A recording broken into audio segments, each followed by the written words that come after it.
उसमें पूजा पाठ कर सकते, ध्यान साधना जप तप, वैसे हमारी माताएं, वैसे हमारी बहनें, हमारी बच्चियां भी जप तप पूजा पाठ अनुष्ठान सब कर सकते। इस विषय में जो भी चाहे, जिस मंच पे चाहे चर्चा कर सकता है हमसे कि दरबार ने यह हक बच्चियों को क्यों दिया। मां भी कभी अपवित्र होती है।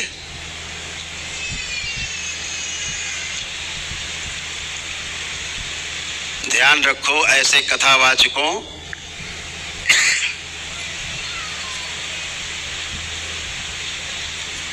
अगर ये मां उन 4 दिनों में अपवित्र रहती है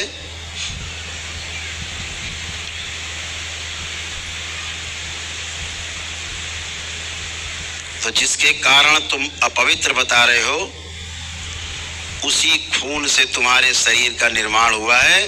तुम 365 दिन पूरे के पूरे अपवित्र हो।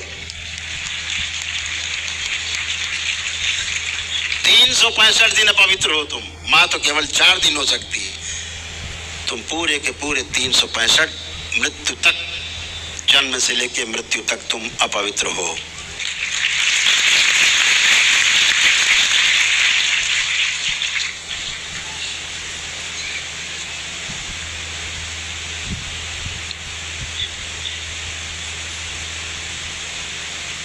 तीन 365 दिन आपके पेट में मल और मूत्र दोनों भरा है।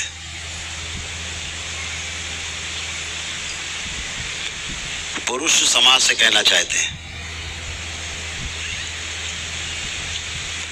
365 दिन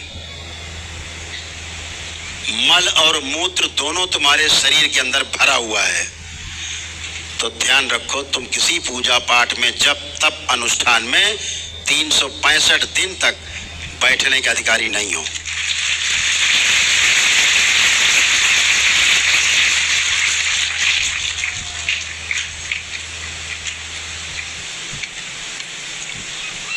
हर नियम के पीछे कोई कारण होता है।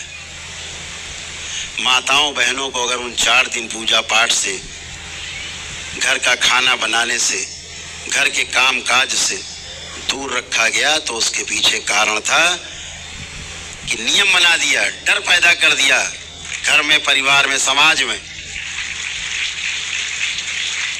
क्यों भय पैदा कर दिया? ताकि उनको कोई ताना ना दे सके, क्योंकि वो तो कष्ट में है। और अगर वो चुपचाप बिस्तर में पड़ी अपने, तो कोई ताना ना दे सके कि देखो कैसे बिस्तर में पड़ी मौज ले रही है और कुछ काम नहीं कर रही, काम चोर है। तो कहा गया कि 4 दिन या पवित्र है भैया, ये दूर रहो, ऐसे आदमी मानेगा। नहीं तो सासू माँ तो नाना जी तो जाने ले लेंगी।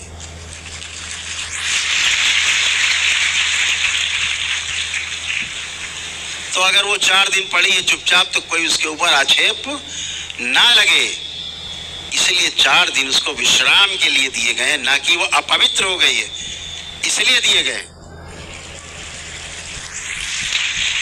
वो पीड़ा में है 4 दिन, इसलिए उसको तमाम कार्यों से मुक्ति दी गई है। लेकिन समाज में भय पैदा हो इसलिए बोल दिया गया कि वो अपवित्र है, 4 दिन दूर रखना, बर्तन भी न छूने पाए, यानी कोई काम काज मत करवाना इससे। ये सासू को डराने के लिए किया गया।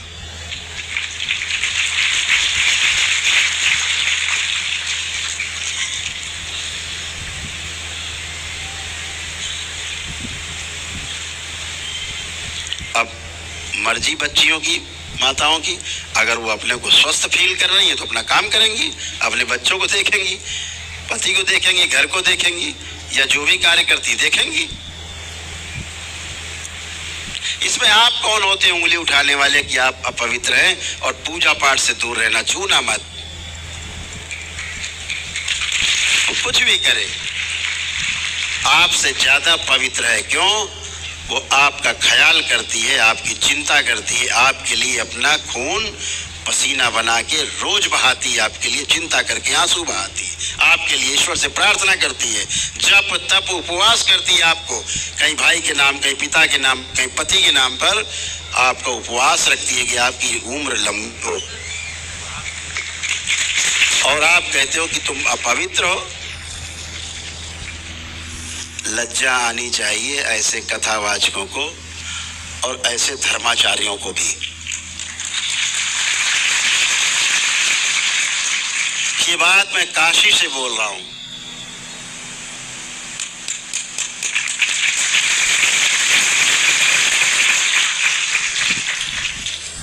विश्वेश्वरनाथ के धाम से बोल रहा हूं।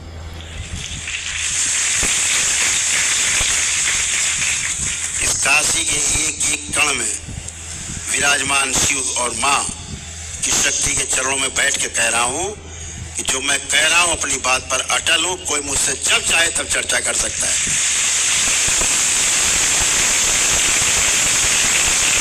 अनुभव पर बात करिए, किताबी बात नहीं। किताब में तो जो भाव है आप उसको पढ़ नहीं पाएंगे। किताब में केवल शब्द है, उसे आप सुन पाएंगे। किताब से भाव प्रकट नहीं होता। भाव आपकी वाणी से प्रकट होगा।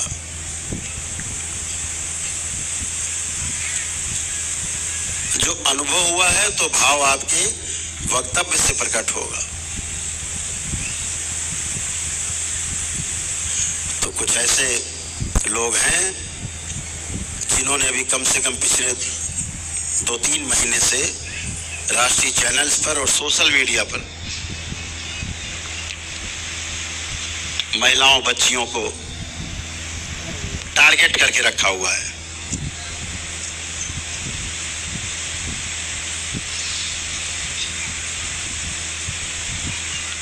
बोलना तो नहीं चाह रहे हैं, लेकिन बोलना मेरी मजबूरी है। हमें माफ करना, क्षमा करना। जितनी बच्चियां यहाँ बैठी हैं, महिलाएं बैठी हैं, हमें सब क्षमा करना, क्योंकि हृदय से बहुत आहत हूं।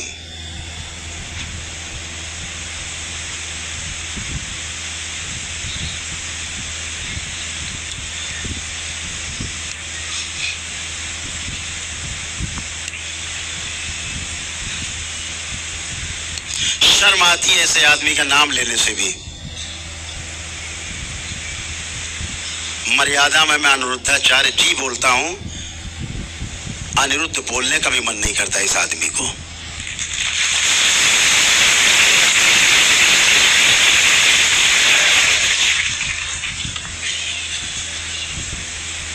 इस व्यक्ति ने खुद बोला है कि वो ट्रक में क्लीनर था, ड्राइवर का सहयोगी। ट्रक साफ करता, जहां खड़ा होता ट्रक, शीशा ईसा साफ करना, गाड़ी साफ करना, टायर साफ करना, ट्रक क्लीनर था। ट्रक ड्राइवरों के बीच में रहते थे श्रीमान जी, खुद स्वीकार किया है। आज भी ट्रक ड्राइवर्स की भाषा, ट्रक क्लीनर की भाषा उनकी आज भी कहीं नहीं, भाषा हुआ है, केवल रूप बदल ली।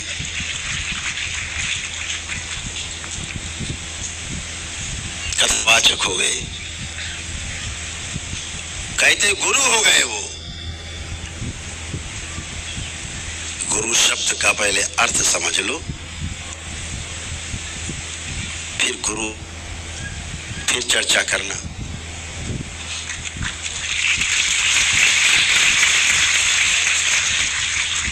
पराये वचन बोल बोल करके उन्हें प्रवचन कहते हो। शर्म आनी चाहिए आपको, लज्जा आनी चाहिए।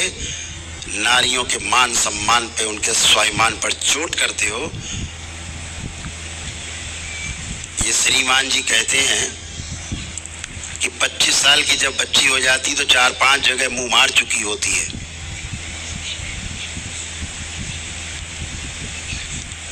लड़कियां स्कूल कॉलेज पढ़ने जाती हैं तो पहले 4-5 लड़कों से संबंध हो जाते हैं उसके बिस्तर पे, उसके बाद वो शादी करती है।